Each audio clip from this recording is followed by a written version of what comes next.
ہے، اور پچھلے جمعے میں اس طرح کی آیات آپ کے سامنے تلاوت کر کے ان کا ترجمہ اور مفہوم پیش کیا گیا۔ اسی طرح اللہ کے نبی صلی اللہ علیہ وسلم خود فرماتے ہیں کہ من اطاعنی دخل الجنہ، کہ جو میری اطاعت کرے گا وہ جنت میں داخل ہوگا۔ جو بھی شخص میری اطاعت کرے گا، میری فرما برداری کرے گا، وہ جنت میں داخل ہوگا۔ ومن عصانی فقد عصى اللہ، کہ جس نے میری نافرمانی کی گویا کہ اس نے اللہ کی نافرمانی کی، گویا کہ اس نے اللہ کی نافرمانی کی، اس نے اس ذات کی نافرمانی کی جس نے ہم کو پیدا کیا ہے، اس نے اس ذات کی نافرمانی کی جس کی عبادت کی جاتی ہے اور کی جانی چاہیے، جو ہمارا معبود برحق ہے، جو ہمارا الہ ہے، اس کی نافرمانی کی۔ من اطاعنی فقد اطاع اللہ ومن عصانی فقد عصى اللہ۔ تو معزز حاضرین جمعہ، آپ نے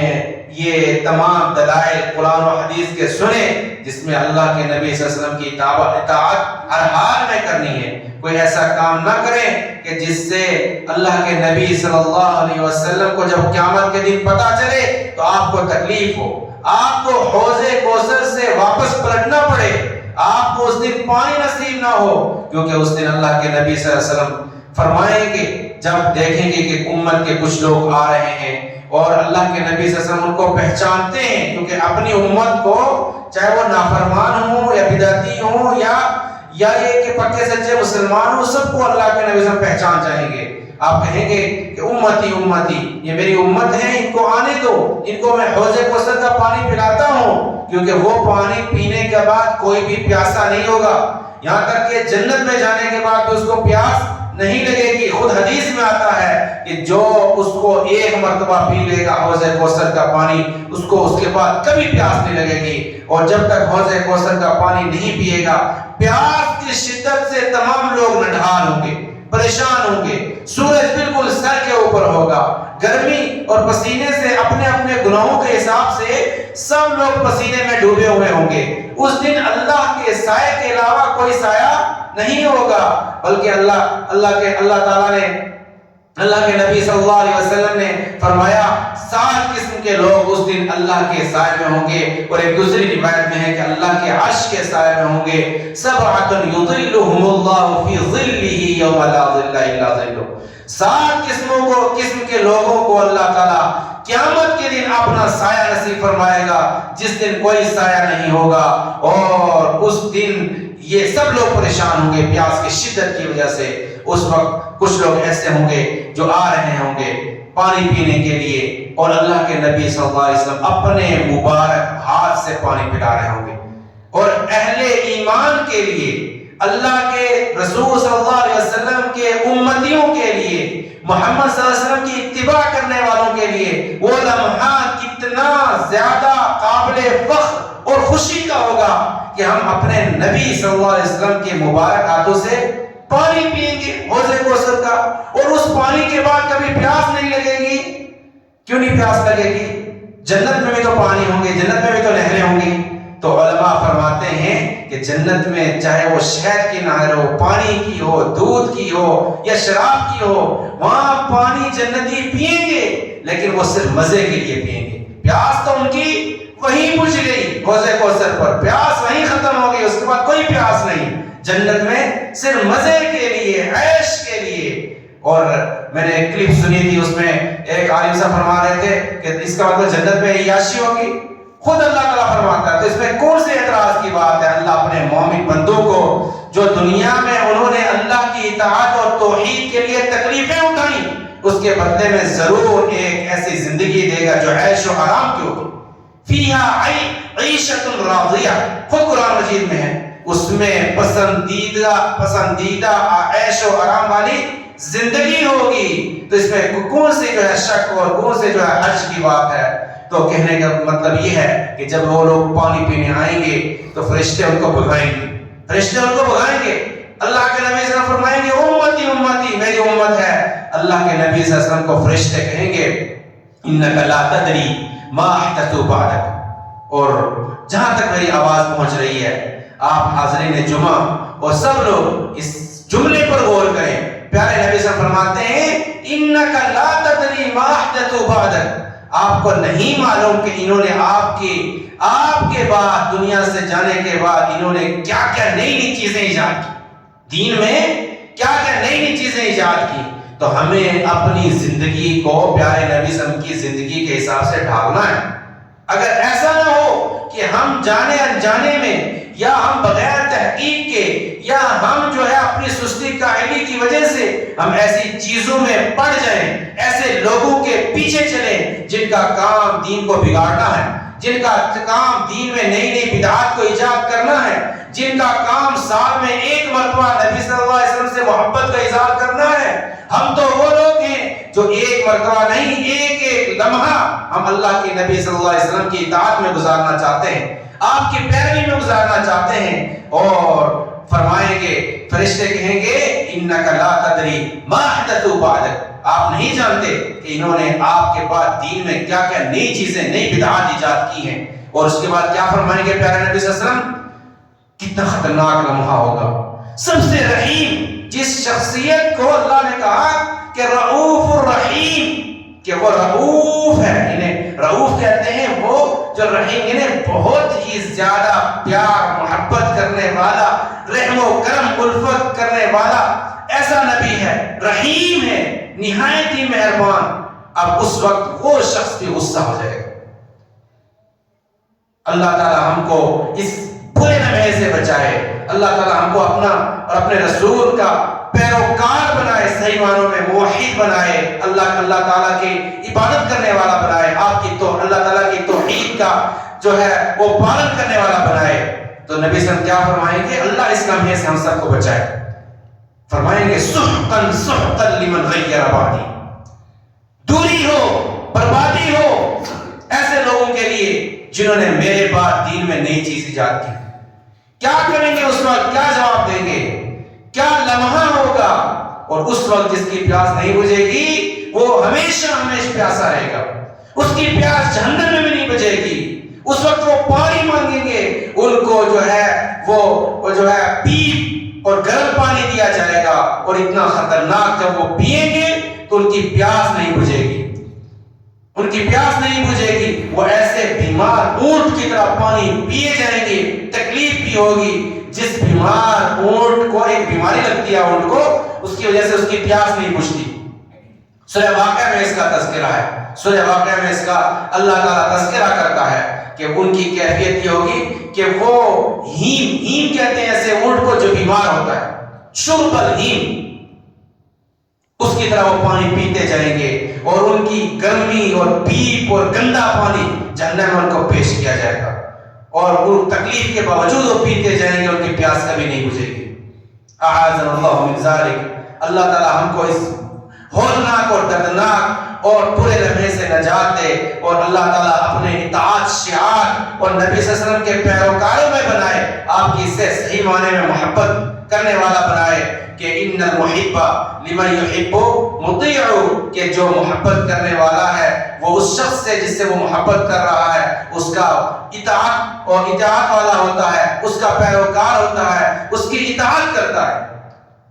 تو اس طرح کے موجودہ زمانے کے ان بدعات سے بچنے کا ایک ہی طریقہ ہے، قرآن و سنت کو لازم پکڑیں، اس کی اتباع کریں، اس کو اپنا شعار بنائیں، اور ہر نئی چیز کو جس میں شک ہو، شبہ ہو، قرآن و حدیث کے ترازو پر تولیں، اس کی کسوٹی پر تولیں. خود اللہ تعالیٰ نے قرآن مجید میں اس کی طرف ہمیں رغبت دلائی ہے، اور نبی صلی اللہ علیہ وسلم نے بھی فرمایا ہے. قرآن سے ایک آیت اور نبی صلی اللہ علیہ وسلم کی ایک حدیث آپ کے سامنے پیش کرتا ہوں. قرآن میں اللہ تعالیٰ فرماتا ہے یا ایھا الذین آمنوا اطیعوا اللہ واطیعوا الرسول واولی الامر منکم، اے ایمان والو اللہ کے اطاعت کرو، اللہ کے رسول کی اطاعت کرو، اور جو اولی الامر ہیں یعنی علماء ہیں ان کی اطاعت کرو. فَإِن تَنَازَعْتُمْ فِي شَيْءٍ، اگر کسی بھی چیز میں تمہیں اختلاف ہو جائے کہ یہ عبادت ہے یا یہ نیکی ہے یا گناہ ہے، تو کیا کرو؟ فَرُدُّوهُ إِلَى اللَّهِ وَالرَّسُولِ، تو پھر واپس قرآن کی طرف، اللہ کی طرف اور اس کے رسول یعنی ان کی اللہ کے نبی صلی اللہ علیہ وسلم کی حدیثوں کی طرف پلٹو، ان کے ذریعے فیصلہ کراؤ، ان کو اپنا جج بناؤ، ان کو اپنا منصف بناؤ. اور حدیث کیا ہے اللہ کے نبی صلی اللہ علیہ وسلم کی؟ پیارے نبی صلی اللہ علیہ وسلم نے فرمایا علیکم بسنتی وسنت الخلفاء الراشدین المہدیین من بعدی، کہ تم لازم پکڑو میری سنت کو اور خلفائے راشدین کی سنت کو میرے بعد، جو خلفائے راشدین ہدایت پر ہیں۔ تو ہم خلفائے راشدین کی زندگی کو بھی دیکھنا ہے اللہ کے نبی صلی اللہ علیہ وسلم کی سنت کے بعد، اور دیکھ کر کے اس کے حساب سے اپنی زندگی گزارنی ہے۔ اور خود ایک دوسری حدیث سے اللہ کے نبی صلی اللہ علیہ وسلم فرماتے ہیں ترکت فیکم امرین، دو چیزیں تمہارے درمیان میں چھوڑ کے جا رہا ہوں، دو چیزیں چھوڑ کے جا رہا ہوں، لن تضلوا بعدی ما ان تمسکتم به، جب تک تم ان کو لازم پکڑے رہو گے میرے بعد تم کبھی گمراہ نہیں ہو سکتے، تم کبھی گمراہ نہیں ہو سکتے، راہ راست سے بھٹک نہیں سکتے۔ فرمایا کتاب اللہ و سنتی، ایک اللہ کی کتاب یعنی قرآن مجید اور دوسرا میری سنت۔ ہم اپنی زندگیوں کو، اپنی زندگی میں غور و فکر کریں، کہاں بہن کر کے چلے گئے ہیں، ہم کہاں چلے، فائن تذهبون، کہاں بھٹک رہے ہیں، ہم کہاں گمراہ ہو رہے ہیں، کیوں ہم ٹھیلے کھا رہے ہیں، کیوں ہم دھکے کھا رہے ہیں۔ آسان دین، پیارا دین، رحمت والا دین، دین رحمت اسلام، اس پر چلنا آسان ہے۔ وَلَقَدْ يَسَّرْنَا الْقُرْآنَ لِلذِّكْرِ فَهَلْ مِن مُدَّكِرٍ، ہم نے قرآن کو واعظ و نصیحت، ذکر اور خیرخواہی کے لیے آسان بنا دیا ہے کوئی نصیحت حاصل کرنے والا، ہے کوئی اس کے ذریعے ذکر کرنے والا، اللہ کو یاد کرنے والا؟ خود سورہ قمر میں 4-5 سے زیادہ مرتبہ اللہ تعالیٰ نے فرمایا وَلَقَدْ يَسَّرْنَا الْقُرْآنَ لِلذِّكْرِ فَهَلْ مِن مُدَّكِرٍ، اور خود اللہ کے نبی صلی اللہ علیہ وسلم نے فرمایا الدین یسر، الدین یسر، دین آسان ہے،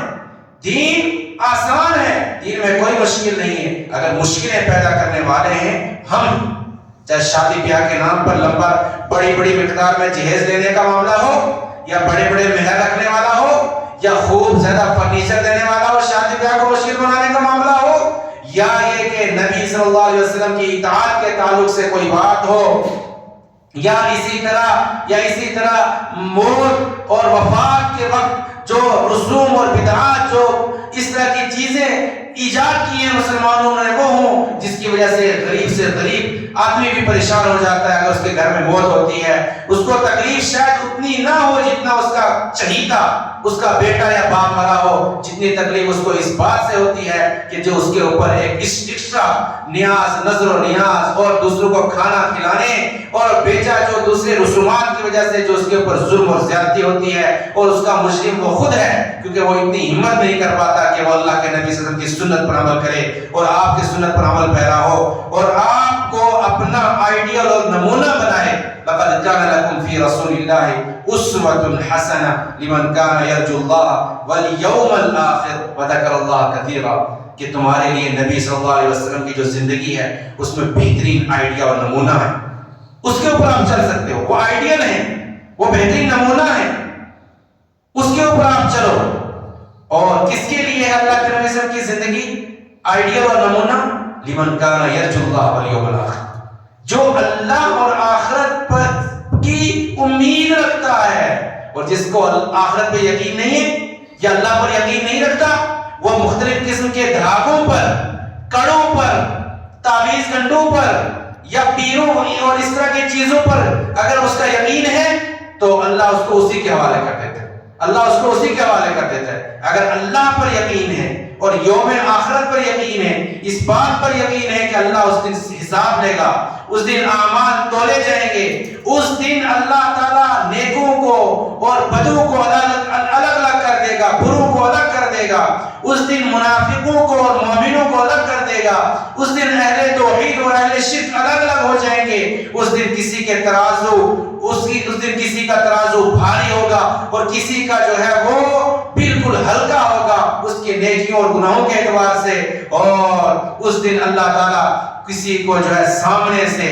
اللہ تعالیٰ نامہ اعمال دے گا، یعنی آخرت پر ایمان لانے کا یہی مطلب ہے، کچھ لوگوں کو سامنے سے دائیں ہاتھ میں اللہ تعالیٰ نامہ اعمال دے گا، وہ کہے گا ہاؤ مقرؤ کتابیہ، خوشی کے مارے پھولا نہیں سمائے گا، سب کو کہے گا دیکھو دیکھو یہ میرا نامہ اعمال ہے، یہ میری کتاب ہے، یہ میرا رزلٹ ہے۔ اور جو برا ہوگا وہ کہے گا یا لیتنی لم اوت کتابیہ، اے کاش مجھے یہ میرا نامہ اعمال دیا نہ جاتا، اور برے لوگوں کو اللہ تعالیٰ اس دن ان کے بائیں ہاتھ میں پیٹھ کے پیچھے سے نامہ اعمال دے گا، جیسا کہ وَأَمَّا مَنْ أُوتِيَ كِتَابَهُ وَرَاءَ ظَهْرِهِ فَسَوْفَ يَدْعُو ثُبُورًا، وہ تو موت کی دعا کرے گا، وہ مرنے اور ہلاکت کی دعا کرے گا۔ کتنی خطرناک کنڈیشن ہوگی، اور مومنوں کے لیے کتنا خوشی کا لمحہ ہوگا۔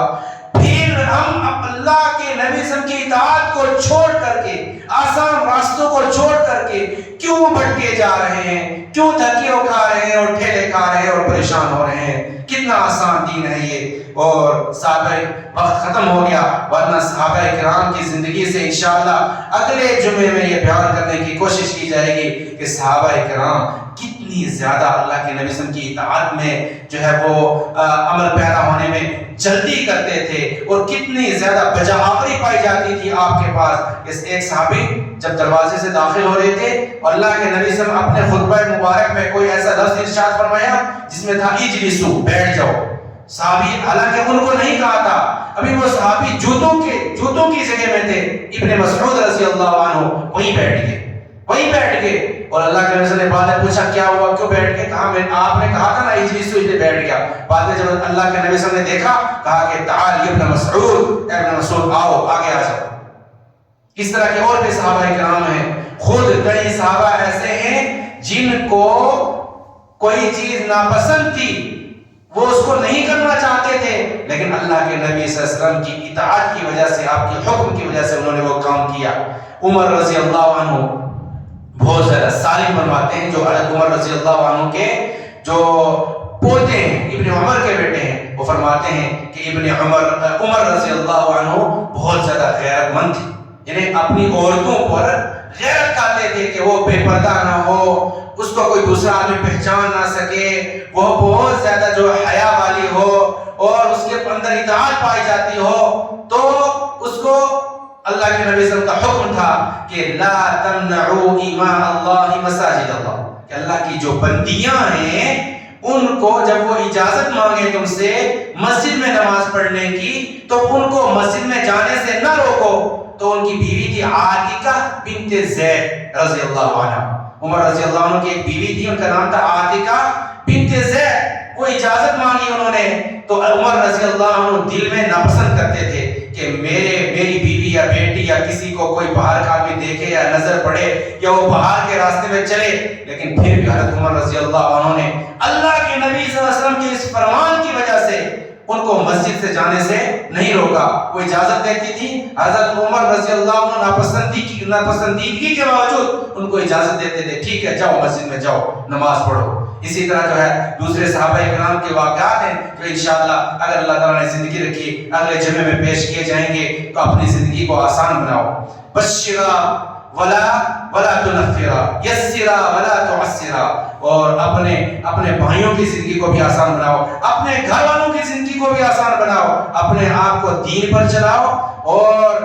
اس طرح کی چیزوں کو جو ہے دین کو بھی آسان بناؤ، اور اپنے دنیاوی معاملات کو بھی آسان بناؤ، قرض و ادھار کے معاملات کو بھی آسان بناؤ، شادی بیاہ کے معاملات کو بھی آسان بناؤ، وفات، تدفین، تجہیز و تکفین کے معاملات کو بھی آسان بناؤ، اسلام کے طریقے پر لاؤ، ورنہ پریشانیاں آتی جائیں گی، بوجھ تلے دبتے جاؤ گے، لوگ جو ہے بددعائیں دیں گے۔ ادھار جو ہے اچھی چیز نہیں ہوتی، بلکہ خود لوگ جو اس طرح کے لوگ ہوتے ہیں ان رسومات کی وجہ سے بڑے بڑے ادھار اور قرض اٹھا کر کے، لون اٹھا کر کے کیا کرتے ہیں، یہ گناہ والے کام کرتے ہیں، یہ بدعات انجام دیتے ہیں، ان خرافات میں شریک ہوتے ہیں۔ اور حالانکہ فرماتے ہیں عرب کا عربی کا مشہور مقولہ ہے القرض مقراض المحبت، جو قرض ہوتا ہے نا وہ محبت کو کاٹ دیتا ہے، قرض سے بچنا چاہیے، ضرورت کے وقت آدمی لے جائز ہے، لیکن القرض مقراض کہتے ہیں کینچی کو، جیسے کینچی کپڑے کو یا گدے کو یا کاغذ کو کاٹ دیتی ہے،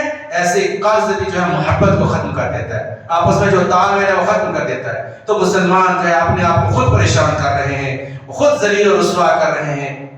اللہ تعالیٰ ہماری حالت اس وقت تک بدلے گا ہی نہیں، ہمارے اندر سدھار ہی نہیں پیدا کرے گا جب تک خود ہم اپنی زندگیوں کو نہیں بدلیں گے، اپنے آپ کو اللہ کے نبی صلی اللہ علیہ وسلم کا محبوب نہیں بنائیں گے، آپ سے محبت کا صحیح معنوں میں جو اظہار ہوتا ہے آپ سے اطاعت کے ذریعے، آپ پر جو درود بھیج کر کے اللہم صلی علی محمد جو صحیح معنی پہ جو درود ہے، جو صلاۃ ہے اور جو سلام ہے صحیح معنوں میں جو صیغہ ثابت ہے اس کے ذریعے، اور آپ کی سنتوں پر عمل نہیں کریں گے، آپ کے صحابہ سے محبت نہیں کریں گے اور صحابہ کرام کے طریقے پر نہیں چلیں گے، ان کو اپنا آئیڈیل اور نمونہ نہیں بنائیں گے، تو ہماری زندگیاں سدھریں گے نہیں، ان پہ بگاڑ پیدا ہوگا، وہ ہم پریشان ہوں گے اور ہم جو ہے ذلیل و رسوا ہوں گے، اور ہم دنیا میں بھی پریشان ہوں گے اور آخرت میں بھی ہم جو ہے پریشانی اور اللہ کے عذاب کے مستحق ہوں گے۔ اس طرح کے لوگ اللہ تعالی ہمیں اپنے نبی صلی اللہ علیہ وسلم سے محبت کرنے والا بنائے اور اللہ تعالی اپنا محبوب بنائے اور اللہ تعالی ہم سے راضی ہو جائے، اور اللہ تعالی سے دعا ہے کہ اللہ تعالی ہمیں ہر طرح کی بدعات و خرافات سے بچائے اور اس طرح کی چیزوں سے بچائے جو دنیا میں بھی ہمارے یہ وبال جان ہو اور آخرت میں بھی ہمیں اپنے عذاب کو مستحق کرے۔ اے اللہ تعالی ہر طرح کے اس طرح کے گناہ اور اس طرح کی بدعات و خرافات سے اللہ تعالی ہم کو بچا کے رکھ۔ اے اللہ صحیح اور صاف ستھرا جو اسلام ہے اس پر عمل کرنے کی توفیق عنایت فرما۔ اے اللہ تعالی ہمیں جب تک دنیا میں زندہ رکھ اپنا اور اپنے رسول کی اطاعت کرنے والا بنا اور اپنی بندگی کرنے والا بنا، اپنے رسول کا مطیع بنا، اور اے اللہ تعالی ہمارے نوجوانوں کی حفاظت فرما، ہم مسلمانوں کی حفاظت فرما، ہمیں ذلت اور رسوائی کے گڑھے سے نکال کر عزت و شرف اے اللہ تعالی عطا فرما۔ اے اللہ تعالیٰ جب تک جو ہے ہمیں زندہ رکھ، اسلام پر زندہ رکھ، جو بھی مسلمان اس دنیا سے چلے گئے ہیں تیرے موحد بندے جو توحید کے اقرار کرنے والے ہیں، اے اللہ تعالیٰ سب کی مغفرت فرما، سب کی جو ہے قبروں کو نور سے منور فرما دے، اے اللہ تعالیٰ سب کو جو ہے جنت الفردوس میں اعلیٰ مقام عنایت فرما، ان کو قبروں کے عذاب سے بچا۔ اے اللہ تعالیٰ ہماری مغفرت فرما، ہم پر رحم و کرم کا معاملہ فرما، ہمارے والدین اور اعزہ و اقارب کی مغفرت فرما، ان پر رحم فرما۔ اے اللہ دین اسلام کی تعلیم حاصل کرنے کی توفیق عنایت فرما۔ اے اللہ ہمیں دین سے جوڑ، اے اللہ تعالیٰ جو حق ہے ہم پر واضح کر، اے اللہ جو باطل ہے اس سے بچنے کی ہم کو توفیق عنایت فرما۔ اے اللہ تعالیٰ ہمارے والدین پر رحم و کرم کا معاملہ فرما، ہمارے بھائیوں بہنوں اور دوسرے رشتہ داروں پر رحم و کرم کا معاملہ فرما، ان کو دین اسلام سیکھنے اور سکھانے کی توفیق عنایت فرما۔ اے اللہ تعالیٰ قرآن کو ہمارے دلوں کی بہار بنا دے، اے اللہ ہمارے دلوں میں رچا بسا دے، اے اللہ اس کی تلاوت کرنے کی توفیق عنایت فرما، اے اللہ اس پر عمل کرنے کی توفیق عنایت فرما، اے اللہ اس کو اپنی زندگیوں میں لاگو کرنے کی توفیق عنایت فرما۔ اے اللہ تعالیٰ جو ہے جو بھی قرض دار ہیں ان کے قرضوں کو غائبانہ طور پر ادا فرما۔ اے اللہ تعالیٰ جو بیمار ہیں ان کو شفا کاملہ عاجلہ عنایت فرما۔ اے اللہ تعالیٰ جو قید و بند کی صحبتوں میں ہیں، اے اللہ ان کو جلد از جلد رہائی نصیب فرما۔ اے اللہ پریشان حال مسلمانوں جہاں کہیں بھی ہیں، اے اللہ تعالیٰ ان کی پریشانی کو دور فرما۔ اے اللہ تعالیٰ جو ہے ہمیں اپنے رسول صلی اللہ علیہ وسلم کا صحیح معنوں میں مطیع و فرمانبردار فرما۔ ہمارے نوجوانوں ہماری عورتوں کی حفاظت فرما۔ اے اللہ تعالیٰ ہماری عورتوں کو جو ہے بے حیائی سے بچا، اے اللہ تعالیٰ ہر شر و فتنے سے بچا۔ اے اللہ ہمارے بچوں کی بھی حفاظت فرما۔ اے اللہ تعالیٰ دین اسلام سیکھنے اور سکھانے کی توفیق عنایت فرما۔ جب تک دنیا میں زندہ رکھ، ایمان پر رکھ، اسلام پر رکھ، اور جب ہمارا خاتمہ ہو کلمہ لا الہ الا اللہ پر ہو۔ بارک اللہ لنا ولکم فی القرآن العظیم ونفعنی وإیاکم بما فیہ من الآیات والذکر الحکیم۔ اقول قولی هذا استغفر اللہ لی ولکم فاستغفروہ انہ هو الغفور الرحیم۔